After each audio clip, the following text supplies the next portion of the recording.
নমস্কার সবাইকে, সবাই কেমন আছো? সুন্দর আরেকটি সকালে আমার পেজে আমি বিনা তোমাদের সবাইকে জানাই স্বাগত। রিসেন্টলি যে ভিডিওগুলি আমি পোস্ট করেছি সেগুলিতে কিন্তু বেশিরভাগই কমেন্ট এসেছে নতুন বন্ধুর, যারা পেজে নতুন এসেছো আমার এবং আমার ভিডিওটি প্রথমবার দেখেছো। তো তারই মধ্য থেকে একজন আমাকে কমেন্ট করেছিল যে দিদি, আমি ত্রিপুরা থেকে ভিডিওটি দেখছি, তোমার বাড়ি কোথায় একবার জানিও।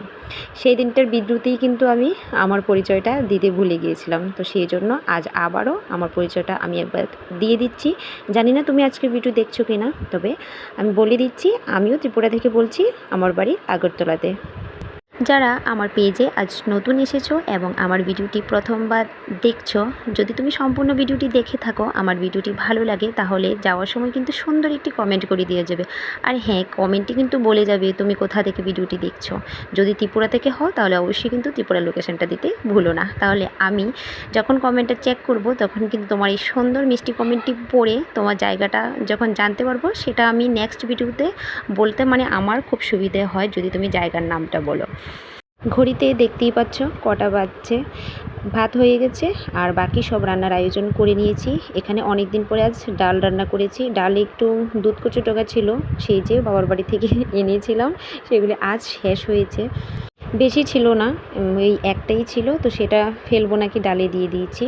তো রান্না এদিকে আমার প্রায় মোটামুটি কমপ্লিট। আর এদিকে কলার তরকারি রান্না করেছি। পুরো ভিডিও করিনি বন্ধুরা, এতটাই গরম পড়ছে, গরমে ভিডিও করতে একদমই ভালো লাগে না, সেজন্য একটু একটু করে ক্লিপ নিয়ে তোমাদের সাথে শেয়ার করেছি।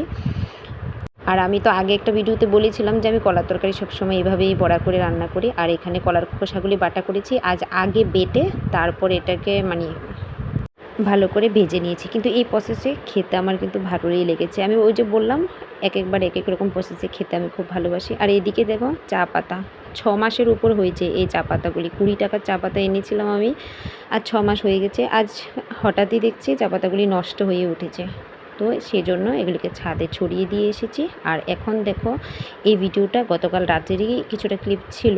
আইসক্রিম বসাচ্ছি, মেয়ের হঠাৎ করে মনে পড়েছে মা আইসক্রিম বসে। এখন রাত দেখো এই 11-11টার মতো বাজে, আইসক্রিম বসাচ্ছি হঠাৎ করে। কিন্তু আইসক্রিমের জন্য সেরকমভাবে ভালো আয়োজন ছিল না, ওই শুধু দুধ দিয়ে আইসক্রিমটা খেতে চায় না। তো সেই জন্য কী করলাম, হঠাৎ করে বাদাম একটুখানি দিয়ে দিয়েছি, পেস্টও করিনি, ভালো করে এমনিতেই দিয়ে দিয়েছি, দেখবো যে কাল খেয়ে কীরকম লাগে। তো আইসক্রিম বসানো হয়ে গেছে। আর এখন হচ্ছে দেখো আজ দুপুরের এই ক্লিপটা। সত্যি বলতে বন্ধুরা, বাদাম দিয়ে আইসক্রিমটা ভীষণ টেস্টি হয়েছে। তোমরা চাইলে এভাবে আইসক্রিম বসাতে পারো বাদাম দিয়ে, কিন্তু বাদামটাকে যদি পেস্ট করে দাও তাহলে খেতে আরও ভালো হয়। কিন্তু আমি তো সেখানে পেস্ট করিনি, আমি এমনিতেই দিয়েছিলাম, কিন্তু খেতে দুর্দান্ত লেগেছে। আর এখন হচ্ছে বিকেলবেলা কিছুটা ক্লিপ নিয়েছি, শাঁখা মারছি। অনেক দিন ধরে শাঁখাগুলি পরিষ্কার করা হচ্ছে, যদিও আমার শাঁখা সেরকমভাবে নোংরা হয় না, তারপর আমি মাসে একবার করে করি। তো তোমরা ওইভাবে, যাদের শাঁখা পরিষ্কার করতে অসুবিধে হয়, তারা এইভাবে হারপিক দিয়ে শাঁখা পরিষ্কার করতে খুব ভালো করে ক্লিন হয় বন্ধুরা, একদম ফ্রেশ হয়ে যায়, নতুনের মতন হয়ে যায় শাঁখাগুলি। তোমাদের আমি ভালো করে ক্লিপটা নিয়ে দেখাতে পারিনি, যতটুকু পেরেছি দেখাচ্ছি। পুরো একদম সাদা হয়ে যায়। যারা আগে চেষ্টা করেনি তারা একবার চেষ্টা করে দেখতে পারো। ধন্যবাদ।